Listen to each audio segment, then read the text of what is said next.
देश में 24 घंटे में मिले कोरोना के 3,86,000 से ज्यादा बीमार, 3500 से ज्यादा मरीजों ने तोड़ा दम। यूपी दिल्ली की हालत खराब, शूटर दादी के नाम से मशहूर चंद्रो तोमर का भी निधन।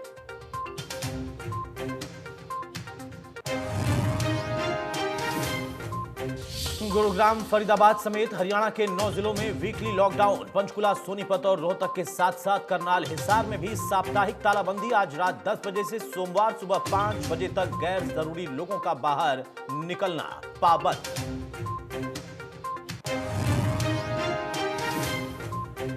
हरियाणा में रोजाना टूट रहा कोरोना का रिकॉर्ड। 24 घंटे में करीब 14,000 संक्रमित मरीजों की पुष्टि। 97 मरीजों ने तोड़ा दम। अंबाला के बाल सुधार गृह में 31 बच्चे बीमार। गुरुग्राम में 5,000 से ज्यादा नए मामले।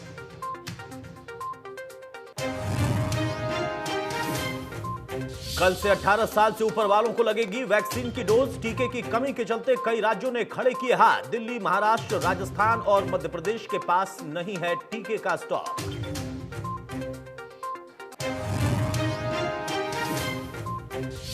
करनाल पुलिस ने सुलझाई लावारिस लाश की गुत्थी। दिल्ली में मर्डर कर तरावड़ी में फेंका गया था शव। गर्लफ्रेंड से मिलने उसके घर पहुंचा था युवक। पकड़े जाने पर लड़की के पापा और चाचा ने मिलकर की थी हत्या।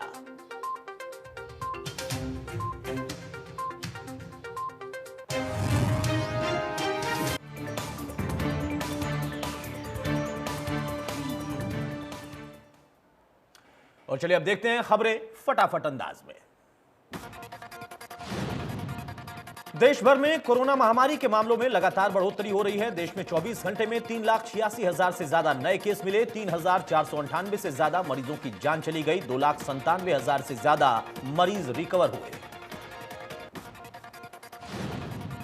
महाराष्ट्र में हालत सबसे ज्यादा खराब है। महाराष्ट्र में 24 घंटे 66,000 से ज्यादा नए कोरोना केस मिले। 771 मरीजों ने दम तोड़ दिया, जबकि 61,000 से ज्यादा ठीक भी हुए।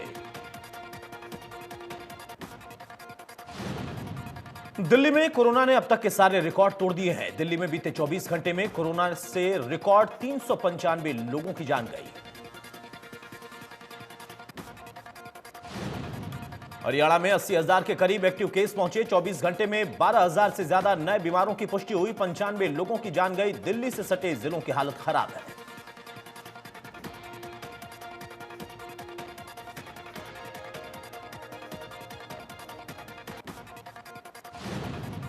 मुख्यमंत्री मनोहर लाल ने देर रात ऑक्सीजन सप्लाई को लेकर बैठक किया। बैठक में मुख्यमंत्री ने अधिकारियों को प्रदेश में ऑक्सीजन की आपूर्ति जल्द से जल्द सुनिश्चित करने के निर्देश दिए।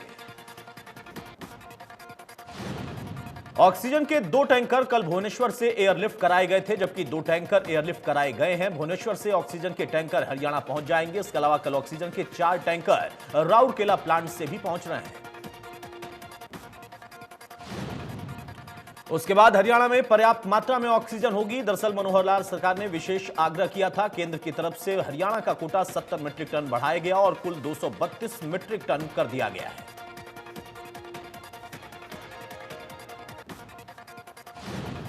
स्वास्थ्य मंत्री अनिल विज ने अधिकारियों को निर्देश दिया है कि अगर कोई वीआईपी हॉस्पिटल पहुंचता है तो भी मरीजों के इलाज में कोई दिक्कत नहीं आनी चाहिए।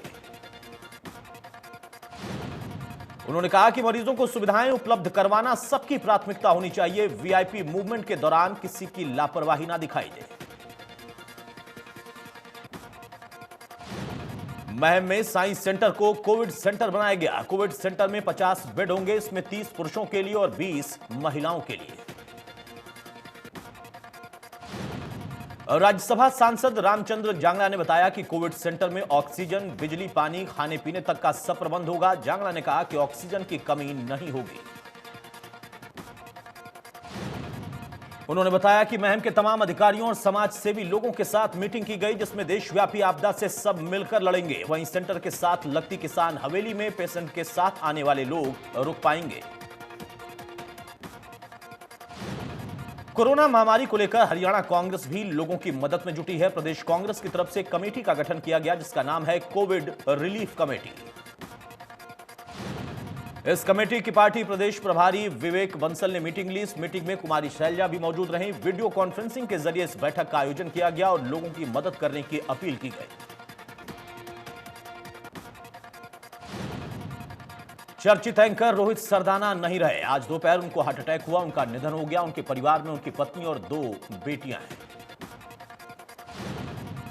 रोहित को कुछ दिनों पहले ही कोविड संक्रमण हुआ था, लेकिन वो उससे उबर रहे थे और सक्रिय थे। गुरुवार की रात में अचानक से उनकी तबीयत बिगड़ी। उन्हें नोएडा के मेट्रो अस्पताल में भर्ती कराया गया, जहां हार्ट अटैक से उनका निधन हो गया। सीएम मनोहर लाल ने भी ट्वीट करके दुख जाहिर किया है। सीएम ने ट्वीट करके कहा कि रोहित का जाना हरियाणा के साथ साथ मेरे लिए व्यक्तिगत भी क्षति है। कोरोना वायरस को सुप्रीम कोर्ट में अहम सुनवाई उसको लेकर हुई। सर्वोच्च अदालत ने केंद्र सरकार से कोविड को लेकर नेशनल प्लान मांगा, साथ ही एक चिंता भी व्यक्त की। सुप्रीम कोर्ट ने कहा कि सोशल मीडिया पर जो लोग अपनी परेशानियां जता रहे हैं, उनके साथ बुरा व्यवहार नहीं होना चाहिए। सोशल मीडिया पर मदद मांग रहे लोगों पर एक्शन ना ले राज्य सरकार। सुप्रीम कोर्ट ने टिप्पणी करते हुए कहा कि हर राज्य को यह कड़ा संदेश जाना चाहिए कि अगर किसी नागरिक पर मदद की गुहार लगाने के लिए एक्शन लिया गया तो उसे कोर्ट की अवमानना माना जाए। कोई भी राज्य किसी भी तरह की इंफॉर्मेशन को दबा नहीं सकता। कोरोना के चलते हरियाणा में भी वीकली लॉकडाउन का फैसला हुआ। प्रदेश के 9 जिलों में वीकली लॉकडाउन का फैसला लिया गया है। पंचकुला, सोनीपत, फरीदाबाद, गुरुग्राम में वीकली लॉकडाउन। रोहतक, करनाल, हिसार, सिरसा और फतेहाबाद में भी शनिवार रविवार को लॉकडाउन रहेगा। शूटर दादी के नाम से मशहूर चंद्रो तोमर का कोरोना से निधन हो गया। बागपत की रहने वाली शूटर दादी ने मेरठ के मेडिकल कॉलेज में अंतिम सांस ली। शूटर दादी की जीवनी पर फिल्म भी बनाई गई थी। इनेलो सुप्रीमो ओपी चौटाला ने कहा कि कोरोना महामारी के दौरान ऑक्सीजन और दवाइयों की कालाबाजारी सरकार की विफलता है। ओपी चौटाला ने कोरोना महामारी से लोगों को बचाने के लिए 100 बेड का जननायक चौधरी देवीलाल अस्पताल हरियाणा सरकार को सौंपा। प्रदेश के लोगों से डॉक्टर्स द्वारा दिए गए परामर्श के अनुसार चलने और इस भयंकर आपदा में मानवता का परिचय देते हुए एक दूसरे का सहयोग करने की भी उन्होंने अपील की। संस्था हेल्पलाइन के जरिए जिले में कोरोना मरीजों के लिए बेड की उपलब्धता, ऑक्सीजन सिलेंडर रिफिलिंग, जांच केंद्र, दवाइयों की उपलब्धता आदि के बारे में जानकारी देगी। यमुनानगर में एसपी कमलदीप गोयल ने शहर के सभी नार्को और मुख्य पॉइंट्स पर नाइट कर्फ्यू का निरीक्षण किया और रात के समय निकल रहे वाहन चालकों से पूछताछ की। एसपी ने कहा कि पुलिस ने जगह जगह पर नाके लगाए हैं। कोई बेवजह बाहर घूमेगा तो उसे किसी कीमत पर बख्शा नहीं जाएगा। इसके लिए सभी पुलिस अधिकारियों को दिशा निर्देश जारी है। एसपी ने जनता से अपील की कि नियमों का पालन करें। जैसे पहले जनता ने सहयोग किया था, वैसा ही अभी भी करें। मिलकर कोरोना को हराएंगे। लगातार बढ़ते कोरोना के मामलों को लेकर रादौर में प्रशासन पूरी तरह से अलर्ट दिखाई दिया। इसी कड़ी में जिला पुलिस अधीक्षक ने अधिकारियों के साथ मिलकर शहर में फ्लैग मार्च निकाला। फ्लैग मार्च के दौरान दुकानदारों को नियमों के बारे में बताया गया और दुकानों पर ज्यादा भीड़ इकट्ठी ना हो, इसकी हिदायत भी दी गई। पुलिस अधीक्षक ने मुख्य बाजार सहित मंडी रोड का भी फ्लैग मार्च करके निरीक्षण किया। एसपी ने बताया कि फ्लैग मार्च के दौरान दुकानदारों को संदेश दिया गया कि नियमों की पालना न करने पर कार्रवाई की जाएगी। भिवानी में पुलिस प्रशासन के अधिकारियों ने शहर का दौरा किया और लोगों से घरों से बाहर न निकलने की अपील की।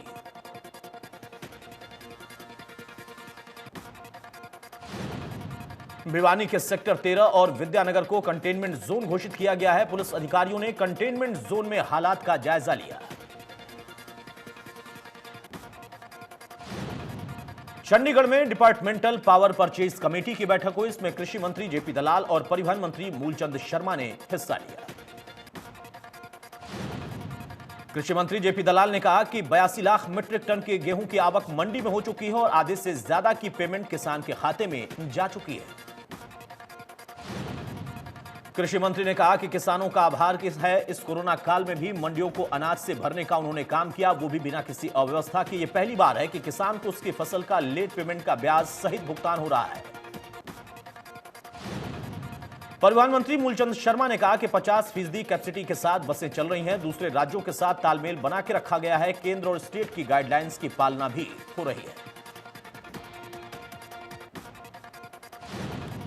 18 साल से 44 साल के लोगों को कोरोना वैक्सीन लगाने के लिए रजिस्ट्रेशन की प्रक्रिया शुरू हो चुकी है। टीकाकरण के लिए पहले दिन 1.32 करोड़ लोगों ने रजिस्ट्रेशन कराया। हालांकि जिन लोगों ने रजिस्ट्रेशन करा लिया उन्हें अभी तक अपॉइंटमेंट नहीं मिली है, यानी कि उन्हें अभी वैक्सीनेशन की तारीख और टाइम स्लॉट के बारे में कोई जानकारी नहीं मिली। 18+ वालों के वैक्सीनेशन के लिए कोविन और आरोग्य सेतु ऐप के अलावा कोविन पोर्टल पर भी रजिस्ट्रेशन हो रहा है। लोगों का आरोप है कि कोविन ऐप पर रजिस्ट्रेशन के दौरान उन्हें खासी परेशानी हुई।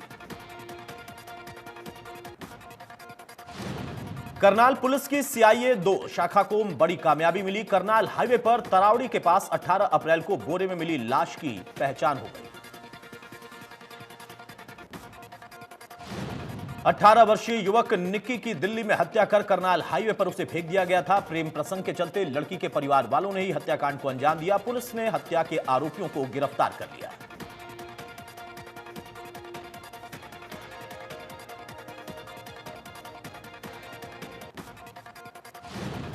कैथल के गोलाचीका में लोगों को साफ पानी नसीब नहीं हो रहा। वार्ड के लोगों का कहना है कि पिछले 3 महीने से पानी की समस्या आ रही, लेकिन विभाग के अधिकारी उनकी शिकायत सुनने तक को तैयार नहीं है।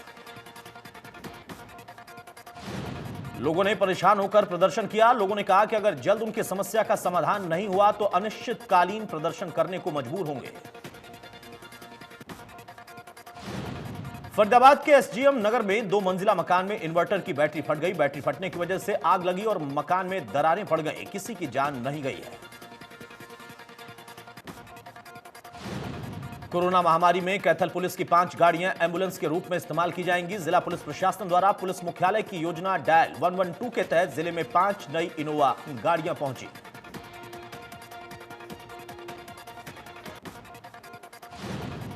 नारनौद में कोरोना महामारी को लेकर एक जागरूकता अभियान चलाकर लोगों को जागरूक किया गया और कहा गया कि सभी नागरिक धारा 144 का पालन करें। लोगों को शारीरिक दूरी रखने और मास्क के प्रयोग के साथ भीड़ वाले स्थानों पर से बचने की जरूरत के साथ ही खाना खाने से पहले और समय समय पर अपने हाथों को जरूर धोने की जरूरत के बारे में आगाह किया गया। सरकार द्वारा जो गाइडलाइंस दी गई हैं उसका पालन करने को कहा गया। जरूरत के अनुसार ही घर से बाहर निकलने और सरकार द्वारा जो वैक्सीन लगवाई जा रही है उसे जरूर लगाने की बात कही गई। यदि कोई कोरोना महामारी को लेकर झूठी अफवाह फैलाता है तो उसकी सूचना पुलिस को देने को कहा गया।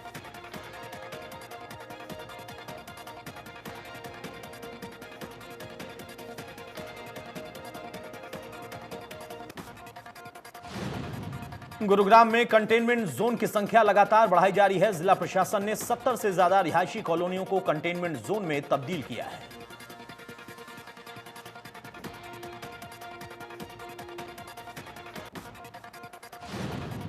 कोरोना की दूसरी लहर के कारण बढ़ते मरीजों की संख्या को देखते हुए ऑक्सीजन की समस्या के समाधान के लिए प्रशासन ने ऑक्सीजन ऑन व्हील यानी ऑक्सीजन बैंक की स्थापना कर एक नई पहल की है।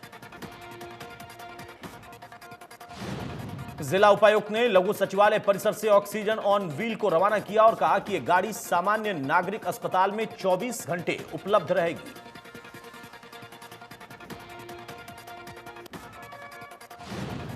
गाड़ी में 50 सिलेंडर रखे गए। भविष्य में इसकी क्षमता 100 सिलेंडर तक की जाएगी। गाड़ी में एक पुलिसकर्मी की भी तैनाती है।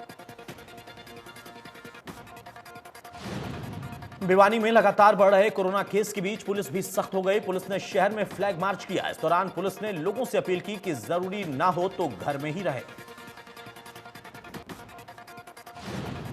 पुलिस ने दुकानदारों से भी अपील की है कि एक से ज्यादा ग्राहक को दुकान में ना आने दें। पुलिस प्रशासन के मुताबिक जिले में लॉकडाउन जैसी बंदिशें लगाई गई हैं। इन बंदिशों का पालन जरूरी है।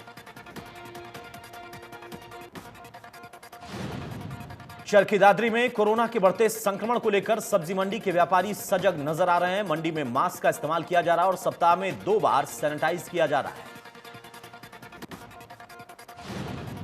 मंडी में आने वाले ग्राहकों को भी व्यापारी जागरूक कर रहे हैं। मंडी प्रधान ने बताया कि मंडी में सुबह भीड़ हो जाती है और लोगों को सोशल डिस्टेंस बनाए रखने के लिए जागरूक किया जा रहा है।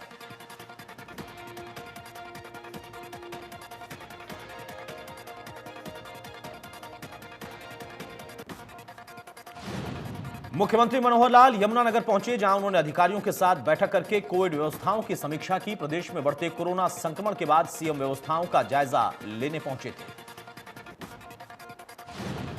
सीएम मनोहर लाल ने ईएसआई में बने कोविड सेंटर और तेजली में बने कोविड सेंटर का दौरा भी किया। इसके बाद जिला सचिवालय में स्वास्थ्य विभाग और जिला प्रशासन के अधिकारियों के साथ बैठक की।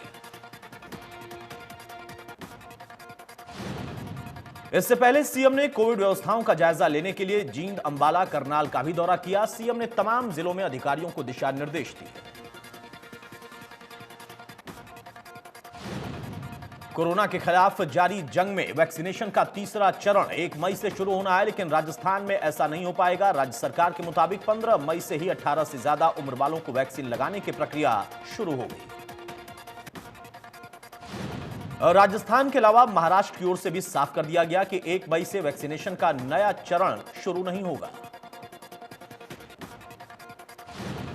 दरअसल राजस्थान को यह फैसला वैक्सीन की सप्लाई में हो रही देरी के कारण करना पड़ा है। अभी 45 साल से ऊपर वाली श्रेणी के करीब 1 करोड़ लोग वैक्सीन में टीका नहीं लगवा पाए। मुरादाबाद के एक निजी अस्पताल में कोरोना के 6 मरीजों की मौत हो गई। मौत के बाद परिवार वालों ने अस्पताल में हंगामा किया। परिजनों का कहना है कि ऑक्सीजन की कमी के कारण मौत हुई। वहीं अधिकारियों का कहना है कि अस्पताल में ऑक्सीजन की कोई कमी नहीं है। वहीं लखनऊ के राजधानी लखनऊ के कोरोना हॉस्पिटल की 4थी मंजिल से कूदकर एक मरीज ने आत्महत्या कर ली। सीतापुर के रहने वाले कमल किशोर ने कोरोना से संक्रमित होने के बाद डॉक्टरों से इलाज करने के लिए कहा था। कमल किशोर का पहले से ही पीजीआई में डायलिसिस चल रहा था। नोएडा में रेमडेसिविर इंजेक्शन की कमी के कारण एक मां ने अपने इकलौते बेटे को खो दिया। कुछ दिन पहले वो सीएमओ के पैर पकड़कर रेमडेसिविर इंजेक्शन के लिए गिड़गिड़ा रही थी, लेकिन सीएमओ ने उसे भगा दिया था।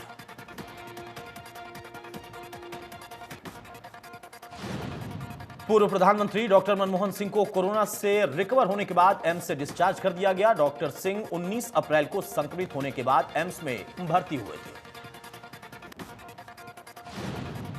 कोरोना महामारी से उत्पन्न हुई स्थितियों के चलते भारत को अपनी 16 साल पुरानी नीति को बदलना पड़ रहा है। कोरोना संकट के कारण ऑक्सीजन और स्वास्थ्य ढांचा चरमराने के बाद भारत ने विदेशों से उपहार, दान और मदद स्वीकार करना शुरू कर दिया है। बाहरी देशों से मदद लेने के मामले में कई और बदलाव किए गए हैं। भारत को अब चीन से ऑक्सीजन संबंधित उपकरणों और जीवन रक्षक दवाओं की खरीद में कोई वैचारिक समस्या नहीं है। बताया जा रहा है कि पाकिस्तान से मदद लेने को लेकर नई दिल्ली में अभी मानसिक रूप से तैयार नहीं है। हालांकि माना जा रहा है कि भारत पाकिस्तान से मदद स्वीकार करने वाला नहीं है। इसके अलावा राज्य सरकारें विदेशी एजेंसियों से जीवन रक्षक उपकरणों और दवाओं की खरीद के लिए भी स्वतंत्र हैं और केंद्र सरकार रास्ते में नहीं आएगी। मोदी सरकार का यह कदम सालों पुरानी उस नीति के उलट है जिसके तहत भारत अपनी आत्मनिर्भरता और स्वयं की उभरती हुई शक्ति वाली छवि पर जोर देता रहा है। यह पिछले 16 वर्षों की नीति से एक उल्लेखनीय बदलाव है, क्योंकि मनमोहन सिंह के नेतृत्व वाली यूपीए सरकार ने विदेशी स्रोत से मदद न लेने का फैसला किया था। कांग्रेस नेता राहुल गांधी ने देश में बढ़ते कोरोना संक्रमण और वैक्सीनेशन के बीच एक बार फिर से सरकार को चिताया है। राहुल गांधी ने ट्विटर पर लिखा कि इस वक्त देश को फ्री वैक्सीनेशन की जरूरत है। संसद के सेंटर विस्टा प्रोजेक्ट को लेकर कांग्रेस नेता रणदीप सुरजेवाला ने मोदी सरकार पर निशाना साधा। सुरजेवाला ने कहा कि मोदी के लिए लोगों की जान से ज्यादा संसद की इमारत जरूरी है। राजस्थान के मुख्यमंत्री अशोक गहलोत कोरोना संक्रमित हो गए हैं। सीएम गहलोत ने खुद ट्वीट करके संक्रमित होने की जानकारी साझा की। हालांकि उन्होंने कोई भी लक्षण की बात नहीं कही है। हाल ही में गहलोत की पत्नी भी संक्रमित हुई थी। दिल्ली के मुख्यमंत्री अरविंद केजरीवाल ने कोरोना वैक्सीन की दूसरी डोज ली। सीएम केजरीवाल ने लोगों से भी वैक्सीनेशन के लिए अपील की है। राजधानी में ऑक्सीजन की किल्लत के मुद्दे पर दिल्ली हाईकोर्ट में फिर से सुनवाई हुई। हाईकोर्ट ने केंद्र से पूछा कि मध्य प्रदेश और महाराष्ट्र को मांग से ज्यादा ऑक्सीजन क्यों मिल रही, जबकि दिल्ली ने जितनी मांगी है उससे कम ऑक्सीजन क्यों मिल रही। न्यायमूर्ति विपिन सांघी और न्यायमूर्ति रेखा पल्ली की पीठ ने केंद्र से सवाल पूछा। केंद्र सरकार को या तो इससे उचित ठहराना होगा या जब स्थिति उनके सामने आई है तो उसमें सुधार करना होगा। सॉलिसिटर जनरल तुषार मेहता ने कहा कि केंद्र सरकार अदालत के सवाल पर जवाब देगी और मध्य प्रदेश और महाराष्ट्र को अधिक ऑक्सीजन देने का कारण भी बताएगी। सॉलिसिटर जनरल तुषार मेहता ने कहा कि ऐसे राज्य हैं जिन्हें मांग से कम आपूर्ति हुई है, हम इसकी तर्कसंगत व्याख्या करेंगे। वरिष्ठ अधिवक्ता राहुल मेहरा ने अदालत के समक्ष एक लिस्ट रखी जिसमें विभिन्न राज्यों द्वारा की गई ऑक्सीजन की डिमांड और उनकी आपूर्ति का ब्यौरा था। वरिष्ठ अधिवक्ता राहुल मेहरा ने कहा कि केवल दिल्ली को उतनी मात्रा नहीं मिली है जितनी उसने मांगी है, जबकि अन्य को उसकी मांग से ज्यादा मिल रहा है।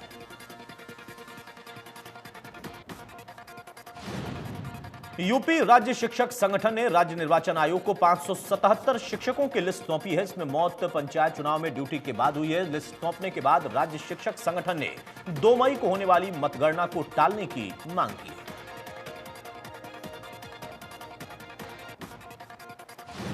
हालांकि चुनाव आयोग की ओर से मतगणना को टालने की कोई सुगबुगाहट नहीं है। उत्तर प्रदेश शिक्षक महासंघ ने कहा कि पंचायत चुनाव के नाम पर राज्य निर्वाचन आयोग ने 71 जिलों में 577 बेसिक शिक्षकों को संक्रमित कर दिया।